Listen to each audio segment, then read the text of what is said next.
Au Vésinet, 183 coureurs prennent le départ du 40e Paris-Roubaix, l'une des plus importantes épreuves cyclistes de l'année. Au départ du Paris-Roubaix 1939, Émile Masson prévient son fils. Dans la traversée de l'enfer du Nord, c'est chacun pour soi, et Dieu pour tous.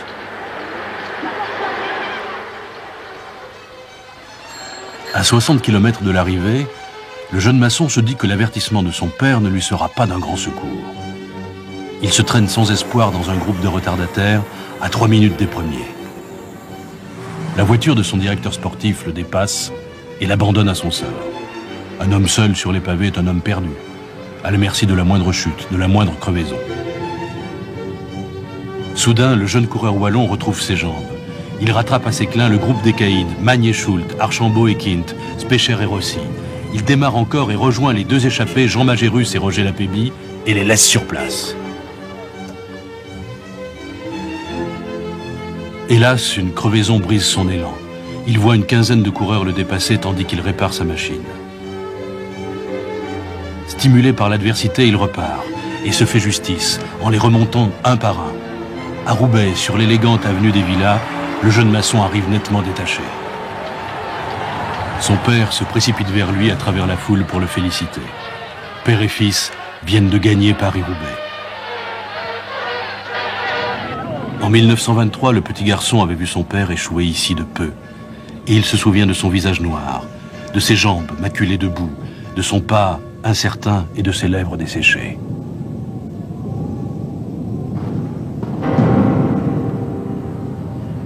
Quatre jours après sa victoire, Masson est mobilisé. Le 24 mai 1940, Roubaix tombe aux mains des Allemands. Le Nord-Pas-de-Calais est isolé du reste du pays et rattaché au commandement militaire allemand de Bruxelles. Paris-Roubaix ne reprendra son cours normal qu'après la libération. Et le 21 avril 1946, Masson se présente à nouveau au départ. Il est dans le peloton de tête qui traverse les villages dévastés par la guerre. Les conseils de son père ne lui sont d'aucune utilité. Il termine à une modeste 11e place, loin du vainqueur, son compatriote Georges Claes. Sous la douche, tout lui revient d'un coup. Il remonte à ses courses de gamin, quand son père lui soufflait à l'oreille « Je veux bien te voir gagner Paris-Roubaix et mourir 2 heures plus tard. S'il en est ainsi, je m'en irai en paix en me disant « J'ai fait de mon fils un champion. À présent, il n'a plus besoin de moi. »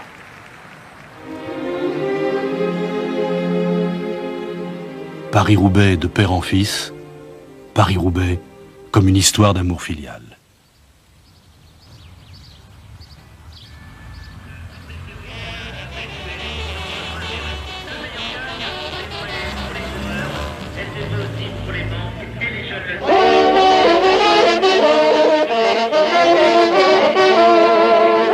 Le départ de Paris-Roubaix ressemble à tous les départs de courses cyclistes.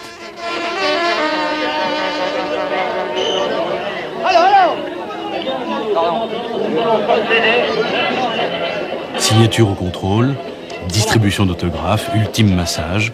On se reconnaît, on se congratule, on se tape dans le dos.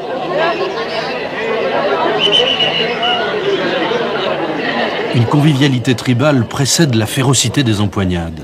On feint l'indifférence et la sérénité, mais on se craint et on s'épie. On repère les joues creuses et les jambes nerveuses du rival en pleine forme.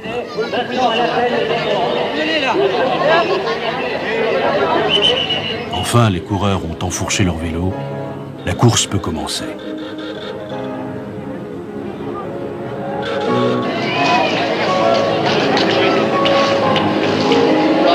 Ah merde!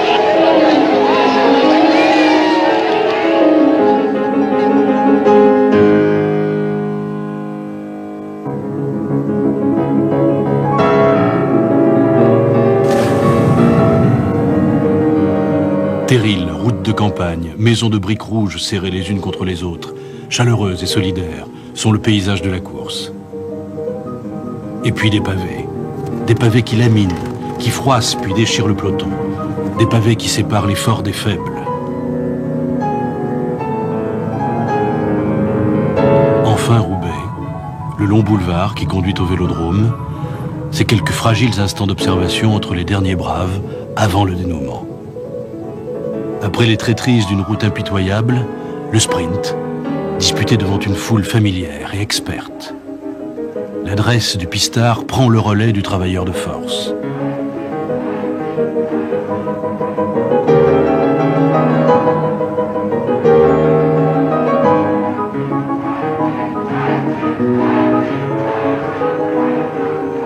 Enfin, le verdict tombe.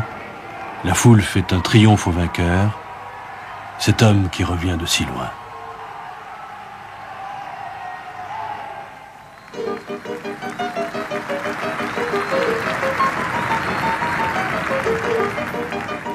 Le vélodrome. À la fin du siècle dernier, les courses cyclistes constituent la sortie du dimanche. Dans les gradins, les Roubaisiens applaudissent les champions, on crie, on s'enflamme, on proteste. Une arène a été dressée à côté de la piste. On y organise d'insolites corridas. Un lion dépressif affronte un taureau obtus. On surnommera plus tard le champion roubaisien Charles Krupland le taureau du Nord et les grands coureurs belges les lions des Flandres. Car les vrais guerriers, ce sont les hommes. Les spectateurs se pressent pour applaudir les exploits du Français Jacquelin qui dispute le titre de meilleur sprinter au Major Taylor, dit le nègre volant. D'autres champions, tout au long du siècle, viendront imprimer leur signature sur la ville.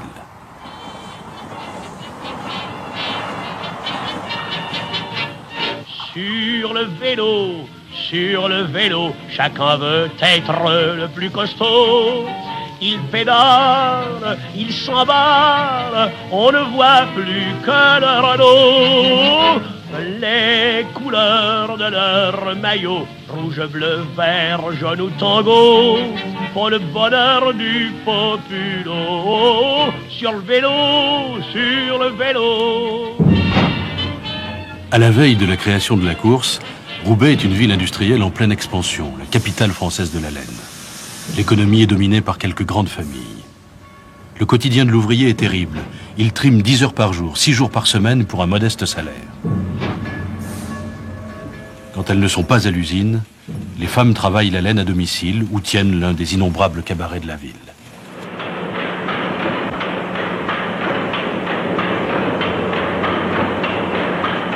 Le Nord, c'est aussi la mine. Toute une population vit sous la menace de l'accident, du coup de grisou. Dans ce quotidien éprouvant, le dimanche est attendu avec impatience. C'est le jour des fêtes, des fanfares et des jeux.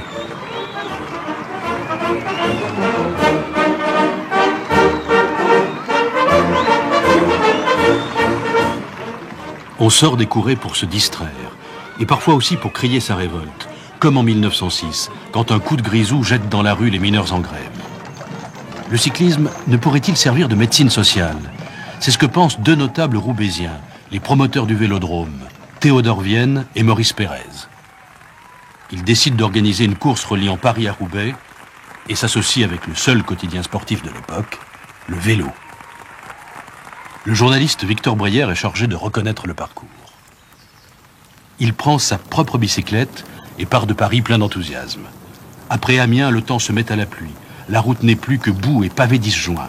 Épuisé, transi et crotté des pieds à la tête, il écrit aux organisateurs « Renoncez immédiatement, ce projet est insensé ». Pourtant, le 19 avril 1896, 45 professionnels et 6 amateurs de l'arrondissement de Lille viennent signer la feuille de contrôle dans une salle du café Gilet, à l'orée du bois de Boulogne.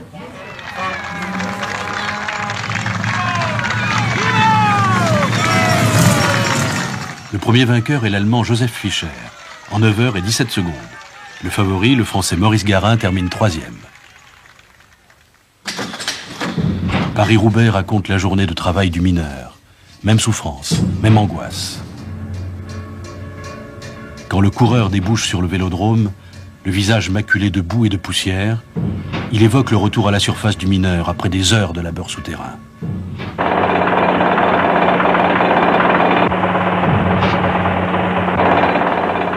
Le vainqueur du Paris-Roubaix est un modèle. Il est le frère de cet ouvrier roubaisien, cet homme du nom de Guermont-Pré qui a commencé à travailler à 10 ans, ne s'est jamais plaint, a élevé 10 enfants sans jamais réclamer d'assistance. Cet homme, cité en exemple à des générations d'ouvriers, est un travailleur de force.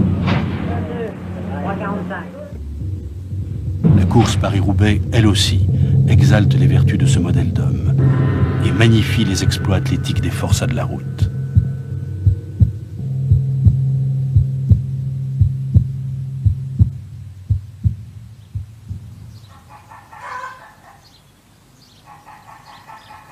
1907. Morsdel, un petit village des Flandres. Un jeune valet de ferme s'apprête à courir le Paris-Roubaix. C'est sa première grande course. Il s'appelle Cyril Vanovert. Comme j'étais très jeune encore, je suis allé voir l'arrivée de cette fameuse course de Paris-Roubaix. Et là, j'ai vu et constaté que ces personnes-là étaient des phénomènes, mais qui n'avaient que 2 bras et 2 mains comme moi.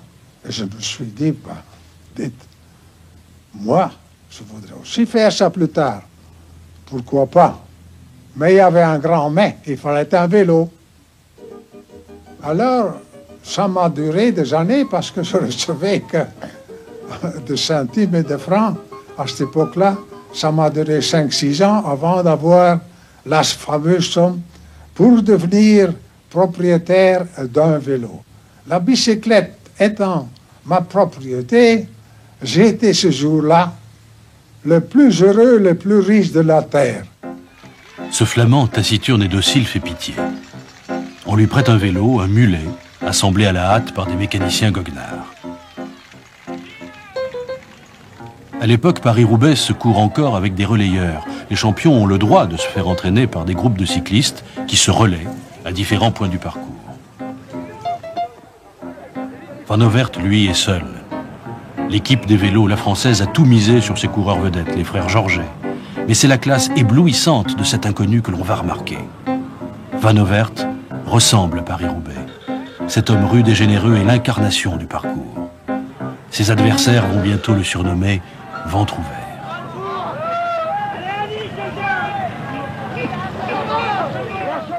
Cyril Vanovert, sans entraîneur, livré à son propre sort, échoue à une petite minute du français Georges Passerieux.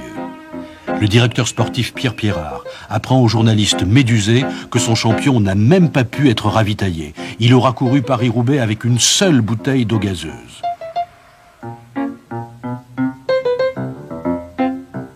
Mais l'année suivante, il gagne, soulevant ainsi l'enthousiasme de ses compatriotes belges.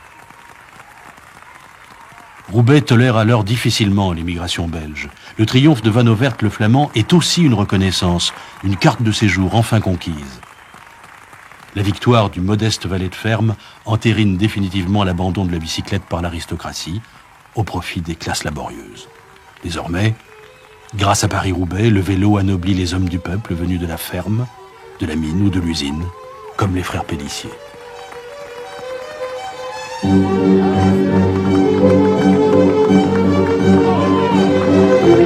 80 ans après la victoire de Vanovert, un autre inconnu gagne le Paris-Roubaix à la stupéfaction générale, Dirk de Mol. La victoire de Dirk de Mol, c'était la nôtre. Comme si, à force de se pencher pour guetter les coureurs, l'un de nous était passé de l'autre côté du miroir. La victoire de Dirk de Mol, c'est notre rêve d'enfant, enfin réalisé.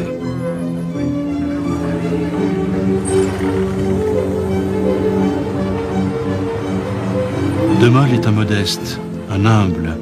Il a de grands yeux bleus étonnés et ce dos légèrement voûté de ceux qui obéissent plus qu'ils ne commandent. Envoyé dans une échappée pour servir de relais à ses leaders, il découvre son ambition au fil des pavés. L'échappée se réduit à 7 coureurs, puis 5, puis 2. Le Suisse Wegmüller, un rouleur infatigable, et De Mol.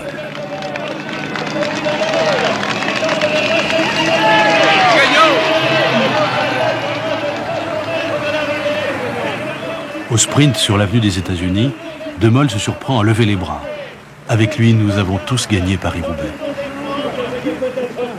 Mais vous entend, mesdames et messieurs, je crois qu'ensemble,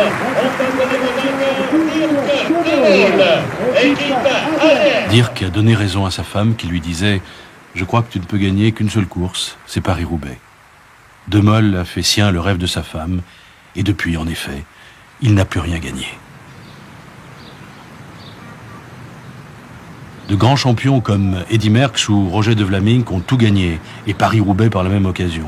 Mais Dirk de Mol, lui, est celui qui n'a gagné que Paris-Roubaix. Dirk is eigenlijk echt optimistisch vertrokken. Hij voelde hem goed, in een goede conditie. En Parijs-Roubaix is een klassieker die hem tamelijk ligt, als we van klassiekers mogen spreken. En toch een klein beetje. Vooral als ik televisietoestel aanzette, dat hij mee was met de ontsnapping. Ja, automatisch toch in het diepst van je hart geloof je er een klein beetje in. Maar ja, je gelooft maar als het er is. En dan nog. Dirk. Proficiat.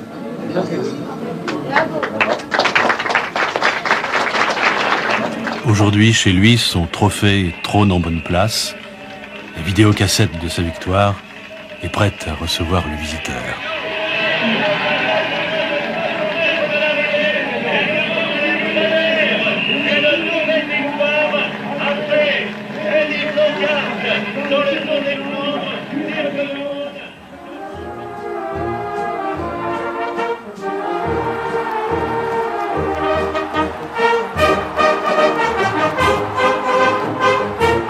Ceux que le public du Paris-Roubaix attend, célèbre, regrette ou fête dans une ferveur partagée, ce sont les grands. Dans les grands tours nationaux, les champions se donnent rendez-vous dans un contre-la-montre au sommet de l'Alpe d'Huez ou au bout d'une longue étape pyrénéenne. Mais comment s'y prend-on pour remporter Paris-Roubaix? Ça commence la veille. Les mécaniciens cajolent la machine du futur vainqueur, car elle sera soumise à sa plus ingrate journée de l'année. Avant l'arrivée des marques extrasportives, Paris-Roubaix était le banc d'essai idéal des marques de cycles et de pneumatiques. La brutalité du parcours permettait de mettre à l'épreuve chaînes, dérailleurs, guidons et boyaux. Les grandes marques attendaient de leurs champions la plus efficace des publicités. Tout est prêt, les princes et les rois vont entrer en scène. Triple vainqueur de l'épreuve de 78 à 80, Francesco Moser, dit Chesco, est le dernier grand conquérant de la course. Il roule sur les pavés comme sur du plat, grâce à une musculature surpuissante qui lui permet de rentrer tête baissée dans le pavé sans le subir. Il ne se départit jamais de son style de poursuiteur. Allongé sur sa machine, il ne bouge pas d'un pouce, concentré sur son effort solitaire. Aux accélérations fulgurantes, il préfère imposer un train constant qui lui permet d'entrer seul sur le vélodrome de Roubaix.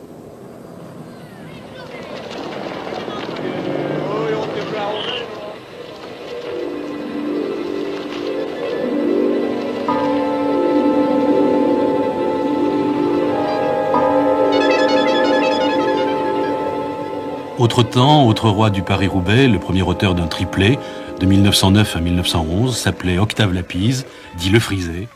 De petite taille, comme on a choisi de faire bref, trapu et volontaire, il ne se laisse jamais distraire par les encouragements des spectateurs, et pour cause. Il est presque sourd. Il est cycliste contre l'avis de son père, qui l'accuse de mal tourner et l'oblige à travailler avec lui de 5 heures du matin à 7 heures du soir. Quand Octave veut s'entraîner, il paye de sa poche celui qui le remplace auprès de son père. À la veille du Paris-Roubaix, il est allé demander conseil à l'un de ses aînés, Eugène Christophe, qui l'a encouragé. « Ne t'occupe pas du parcours, fort comme t'es, je prends le pari que tu vas finir dans les 5 premiers. » Et en effet, Lapise coiffe au sprint le favori, Louis Trousselier, dit le Terrible, qui croyait ce débutant épuisé par l'effort. Aussi à l'aise dans un grand tour à étapes que dans une classique en ligne, Lapise inaugure la lignée des grands champions français.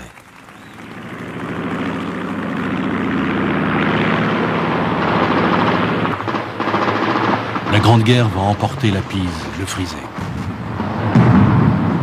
Le 14 juillet 1917, il est tué dans un combat aérien au-dessus de Pont-à-Mousson.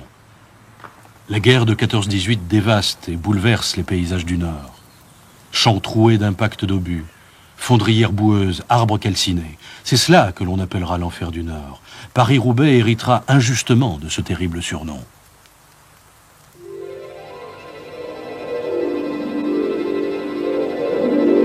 Second triplé de l'histoire en 31, 34 et 35, voici le Flamand Gaston Rebry, surnommé le Bulldog.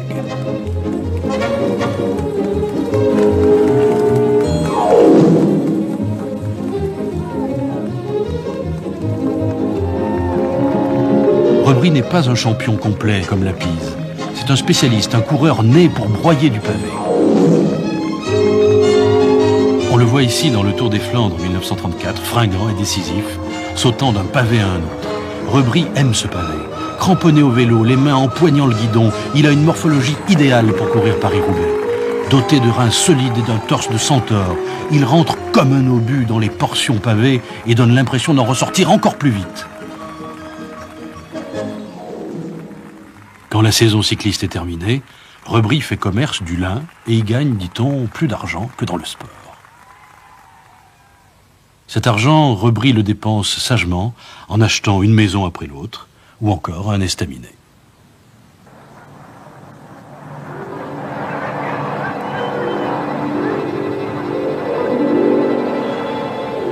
Le champion des champions, Fausto Coppi, n'a remporté qu'une seule fois Paris-Roubaix, mais sa victoire est entrée dans l'histoire des hauts faits de la course. Il se présente au départ du Paris-Roubaix 1950, vêtu de son beau maillot de champion d'Italie. Son ambition est simple, gagner. Il décide de durcir la course en attaquant dans la côte de Doullens, qui était autrefois le véritable juge de paix de l'épreuve. Sur le plateau venteux qui suit, le peloton se fractionne en plusieurs éventails. Des chasses terriblement éprouvantes s'organisent.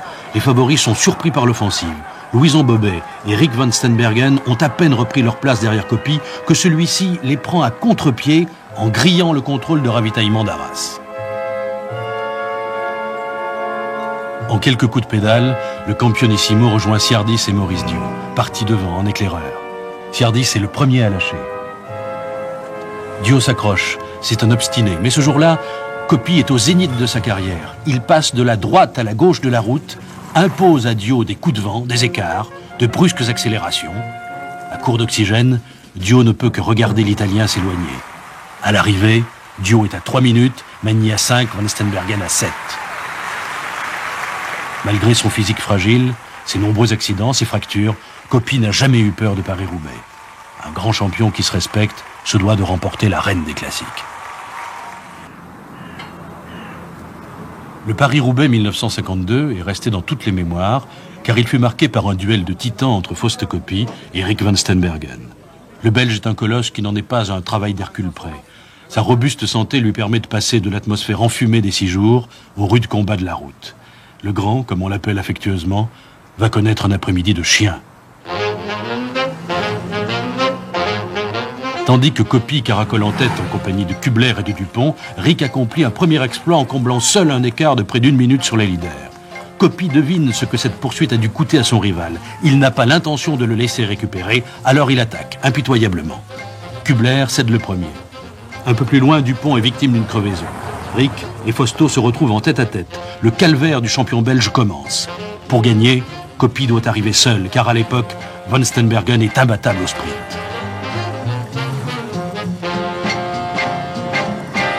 Dans la côte de M, Coppi comprend que Rik ne le lâchera plus. Il se redresse et lui donne une tape dans le dos, comme pour l'inciter à prendre le relais. Rik n'aurait accepté ce geste d'aucun autre. Mais il s'agit d'une affaire entre grands seigneurs. Un code tacite auquel nous, pauvres mortels, n'avons pas accès.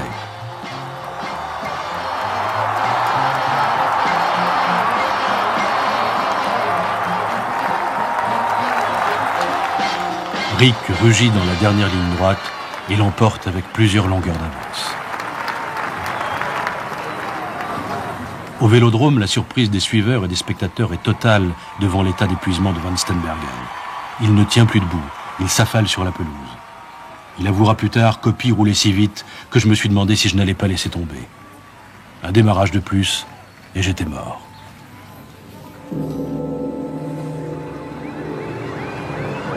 Cette fois, un empereur.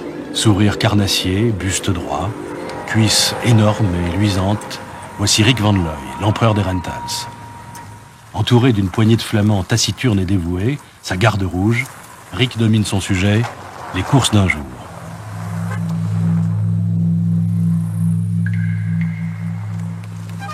À 3 reprises, il s'emparera de Paris-Roubaix en utilisant la même stratégie. Ses équipiers lui dégagent le terrain et une fois le peloton écrémé, l'empereur entre en scène. En quelques coups de rein dévastateurs, il réduit la course à sa plus simple expression. Il s'isole avec un petit groupe, 3 ou 5 coureurs, des malheureux à bout de souffle, trop contents d'être encore là. C'est Rik qui décide. Entre Paris et Roubaix, Rick est chez lui.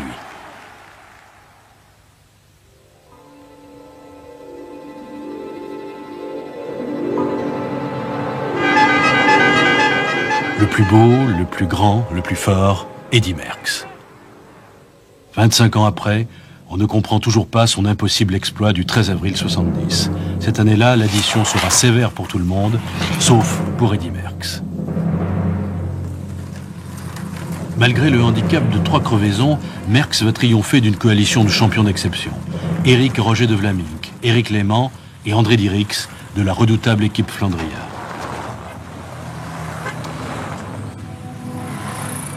Les conditions atmosphériques sont éprouvantes. Pluie diluvienne, neige, pavés glissants, flaques d'eau larges comme des mares. À 30 km de Roubaix, Merckx part seul en tête. De Vlaminck et Lehmann le pourchassent en vain.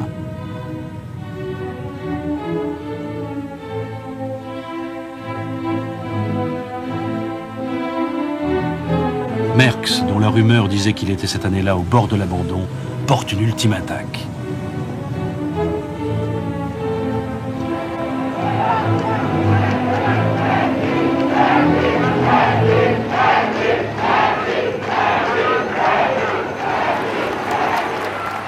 À l'arrivée, les écarts sont incroyables. De Vlaminck est second à plus de 5 minutes. Ce jour-là, Merckx, dit le cannibale, s'est élevé au-dessus du Paris-Roubaix, survolant toutes les légendes du passé, semant à la fois ses rivaux et la course elle-même. Le miroir du cyclisme titre « Il les écrase tous ».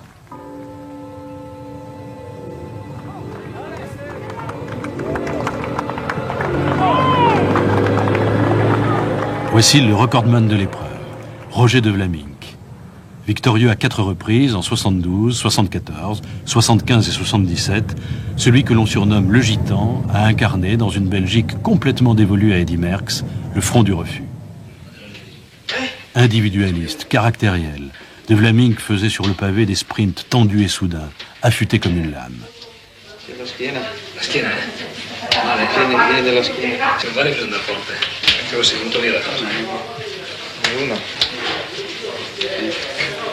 Coude replié, le menton presque posé sur le guidon, il surfait littéralement entre les pavés.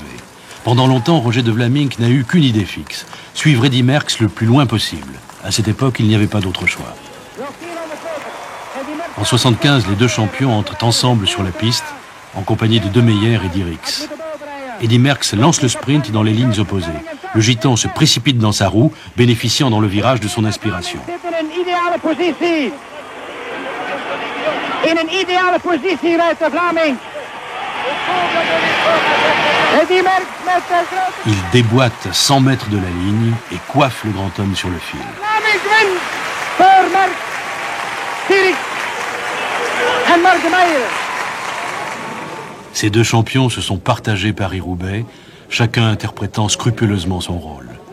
Eddy Merckx en jeune prince adulé, victime de ce bandit de grand chemin de Vlaminck, amateur de coupe-gorge et de chemins pavés mal éclairés. De course en course, complicité et rivalité se nouent entre seigneurs du pavé.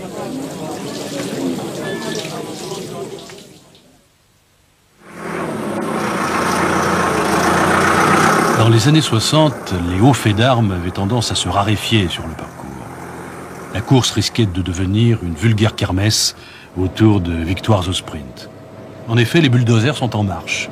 Un bitume amnésique recouvre l'épopée et les secteurs pavés disparaissent les uns après les autres. En 1968, décidément l'année du pavé, les organisateurs et la presse décrètent que Paris-Roubaix est en danger. Albert Bouvet et Jean Stablinski sont chargés de découvrir de nouveaux secteurs pavés. Stablinski est un homme du Nord, un ch'ti d'origine polonaise, un ancien mineur. Comme la plupart des chemins qu'on prend maintenant, c'était méconnu du public, évidemment, ils m'ont demandé pour leur conseiller et pour voir s'il n'y en avait pas d'autres. Alors, ma foi, je me suis mis en route avec mon vélo, puis je l'ai trouvé quand même pas mal.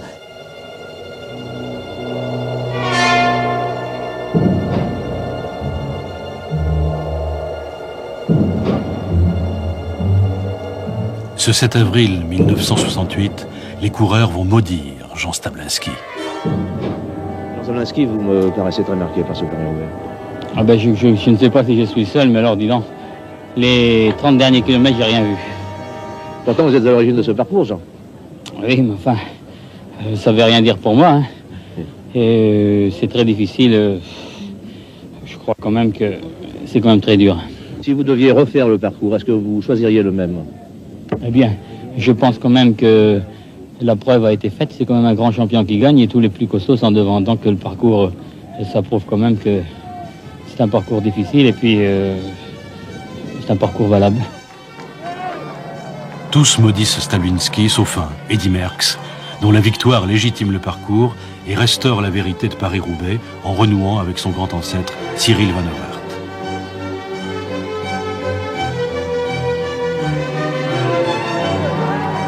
Paris-Roubaix a sauvé son âme sur ces gros pavés de parvis médiéval. Le sport cycliste y retrouve une seconde jeunesse sur un parcours qualifié de diabolique. La traversée de l'effroyable tranchée de Valère-Sarenberg, qui réclame aux coureurs un effort et une audace d'un autre temps, fait flamber la passion du public. Tous les ans, la foule se presse sur les bords de la tranchée. Qu'on n'a pas celui-là. Ah, ils sont nombreux là, hein. Allez, Habile. Allez. C'est une masse.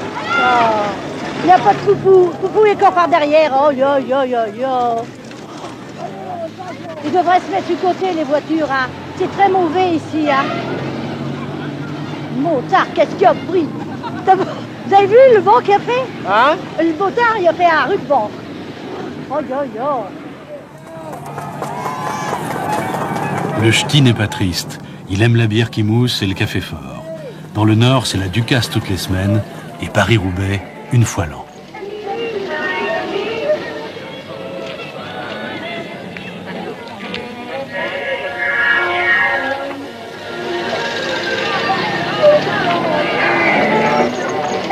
Les gens du Nord regardent les coureurs remonter la tranchée comme un fleuve.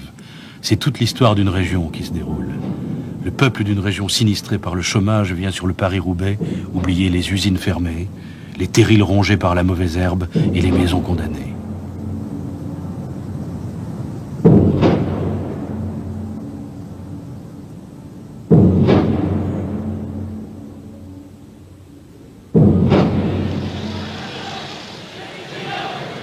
Les luttes sociales viennent parfois troubler la course. On ne distingue plus manifestants et amateurs de vélo.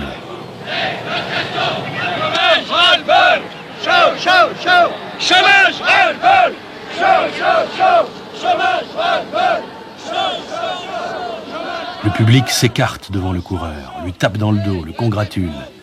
Après tout, c'est un travailleur, lui aussi.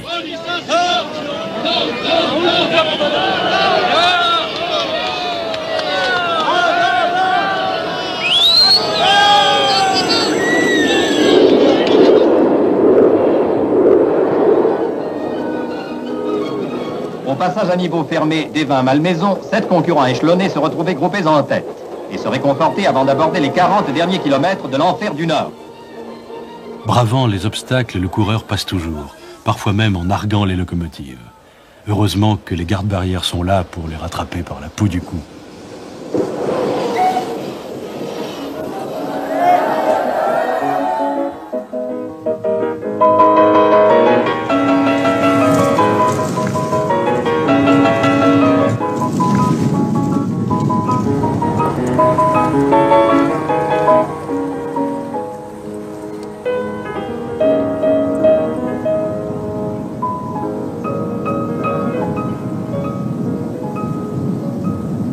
Paris-Roubaix grandit les hommes, crée des mythes, bâtit des légendes. Mais Paris-Roubaix est la course de toutes les injustices. Et l'injustice sportive est l'une des plus terribles.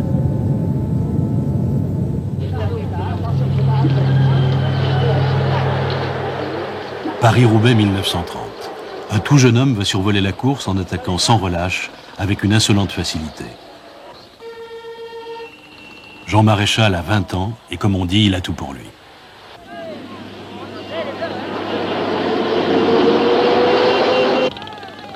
Il passe en tête au sommet des côtes. Il ne rate aucune occasion de montrer qu'il est le plus fort. Il se désigne aux yeux de tous comme l'homme à battre. Maréchal ne cesse d'accélérer et se retrouve seul avec le Belge Julien Vervaecke. Durant plusieurs kilomètres, le môme maréchal ouvre la voie.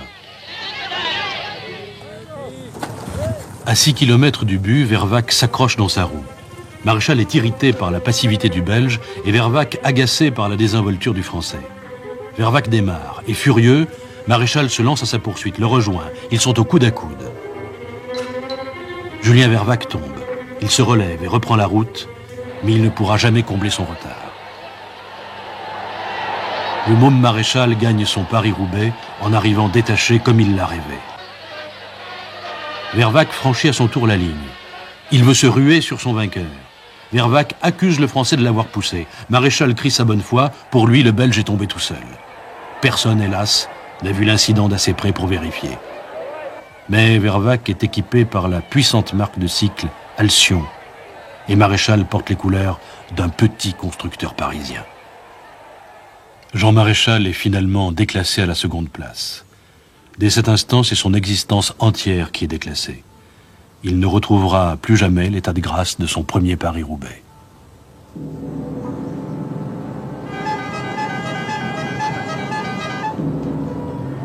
Paris-Roubaix 1934, autre course, autre injustice. À 10 km de Roubaix, le champion de France Roger Lapébie est échappé en compagnie des deux Belges, Gaston Rebry et Jean Wauters. Sa victoire ne fait plus de doute.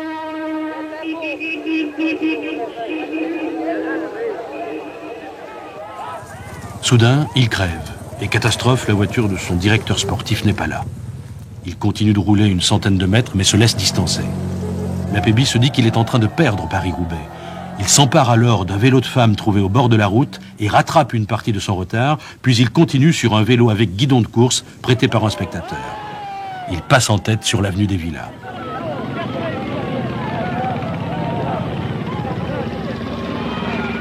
Quelques minutes plus tard, Gaston Rebry, soutenu par son directeur sportif Francis Pellissier, demande son déclassement. C'était très dur, mais je suis seulement deuxième, mais enfin, j'ai gagné la course. Parce que Lapébie, il est disqualifié, mais... Ah, il est disqualifié, pourquoi? Quel motif? Là, il changeait le vélo. Lapébie paye cher le règlement. On ne plaisante pas avec l'outil de travail. À cette époque, il était interdit de changer de vélo. Le coureur était attaché à son vélo comme un chien à sa chaîne. Les machines étaient numérotées, poinçonnées, contrôlées, pour ne faire qu'un avec le coureur.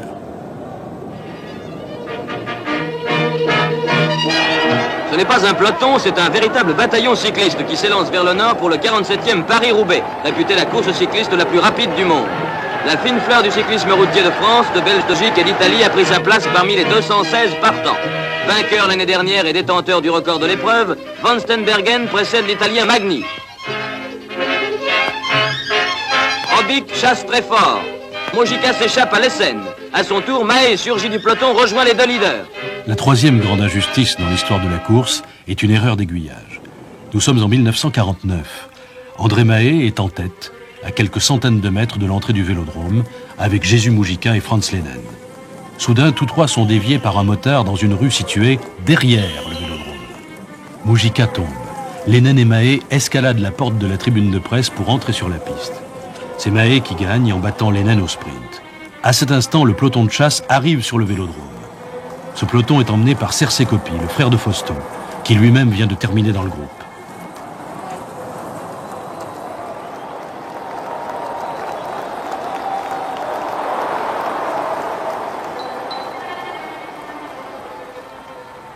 Fausto aime passionnément ce petit frère moins doué qui vit dans son ombre. Mahé a gagné, mais Fausto pousse son frère à déposer une réclamation au motif que Mahé n'a pas accompli l'itinéraire officiel. Fausto menace de ne plus courir en France si justice n'est pas rendue à son frère. Mahé, qui a reçu le bouquet du vainqueur et effectué son tour d'honneur, apprend en sortant des douches qu'il est déclassé au profit de Sercé Coppi.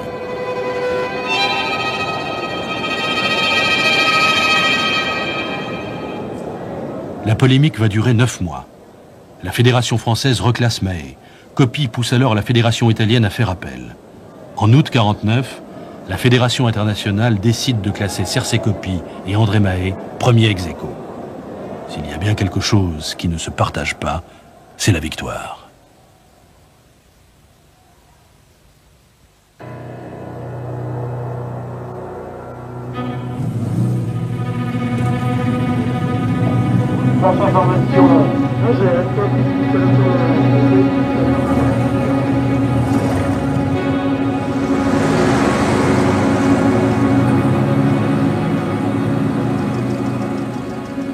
L'injustice de Paris-Roubaix, c'est aussi qu'il y a peu d'élus et beaucoup d'exclus. Aujourd'hui, Miguel Indurain refuse même de courir le Paris-Roubaix, craignant qu'une chute compromette son mois de juillet.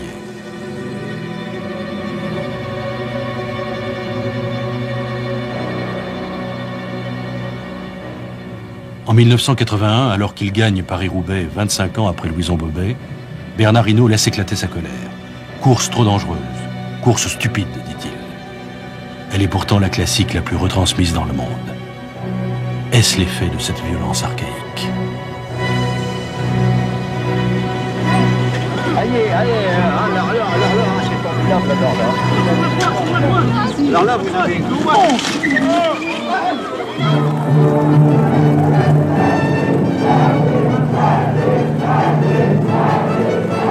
Pendant que les grands triomphent, chutes et crevaisons ont parfois raison du moral des coureurs. La remorque et la voiture-balai ne chôment pas. Les coureurs se font mécaniciens, on répare, on remplace la roue, on regonfle le pneu. On repart coûte que coûte, car il faut absolument terminer la course, même si c'est pour faire son tour devant les tribunes désertées et silencieuses. Mais combien d'entre eux ne franchiront jamais les portes du Vélodrome? Alain, s'il te plaît, Alain, Vincent, au moment où il met pied à terre, mais alors nous allons... Viens ici parce que je ne voudrais pas, Alain, qu'on gêne les coureurs derrière qui terminent, car ça a été vraiment dur. Oui, ça a été très dur, surtout je suis tombé au mauvais moment parce qu'on a attrapé le vent de côté et puis j'étais dans la dernière bordure, il a fallu revenir et puis c'était très dur, quoi. Et ici en fait parcours j'ai crevé quand j'étais avec Van Sprengel. On allait peut-être revenir, je sais pas s'il est revenu Van Sprengel. Et non, et j'ai crevé, alors j'avais pas de roue, j'ai dû attendre une roue au moins pendant 5 minutes et puis j'ai fini avec le pédalier qui coinçait, alors... Vous savez qu'il y a maintenant, je crois, quelque chose comme 26 minutes qu'Eddy Merckx est arrivé. Vous saviez qu'il avait gagné déjà, on vous le disait. Oui, j'entendais sur le parcours, oui, j'entendais sur le parcours.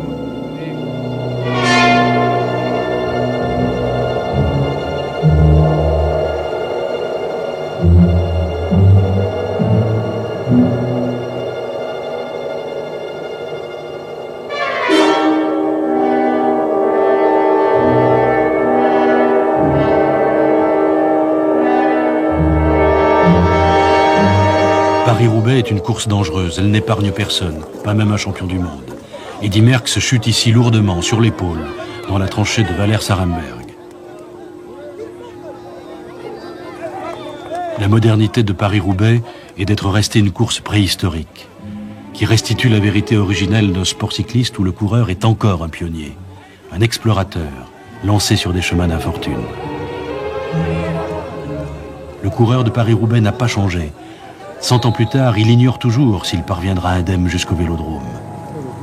Ces pavés anachroniques le renvoient à l'angoisse des premiers cyclistes. Conserver l'équilibre.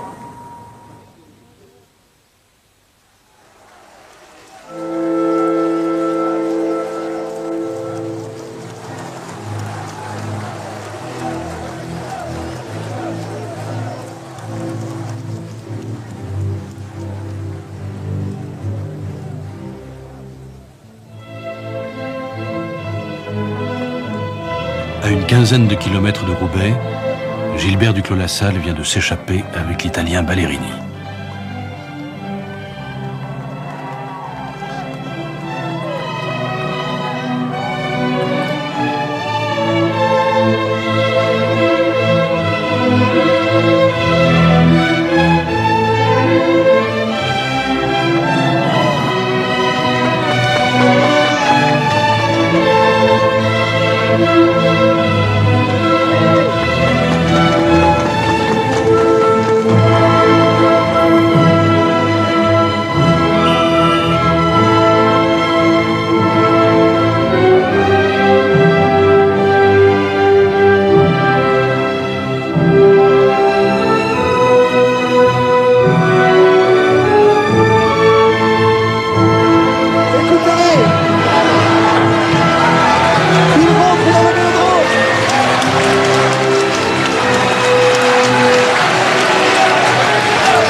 Duclos est capable de faire l'extérieur, Duclos qui se met en danseuse. Valérie le surveille. Duclos démarre. Bien joué. Bien vu. S'il prend la pédalier. Il faut monter Duclos. Ah, Valérie dans sa roue, ce sera difficile. Duclos a choisi de terminer en costaud. C'est extraordinaire ce qu'il est en train de réaliser, mais Valérie revient à sa hauteur. Duclos à gauche, Valérie. Duclos à Salle. Valérie revient à sa hauteur. Duclos, Valérie. Victoire de Duclos à Salle. Duclos a dû gagner. C'est Valérie qui lève le bras. Ah, j'ai cru voir Duclos. Mais cette fois, il n'y aura pas d'injustice. La photo finish désigne Duclos-Lassalle vainqueur. Le Français a attendu longtemps. En 78, à la veille de son premier Paris-Roubaix, son chef de file, Jean-Pierre d'Anguillaume, lui confie « Si tu arrives à Roubaix avant la fermeture des portes du Vélodrome, alors tu pourras dire que tu es un vrai coureur. » Le fiston, il a les larmes aux yeux, le fiston, regardez comme c'est beau. Et madame, oh là là, que c'est beau cette image. Ah, ils en reviennent pas. Oh, je sais pas ce qu'il nous a fait là, mais c'est pas possible. Ah, elle est pas belle cette famille. Ah, il y a des larmes. Paris-Roubaix, ce sont des histoires entre des pères et des fils. C'est aussi l'admiration d'un plus petit pour un plus grand.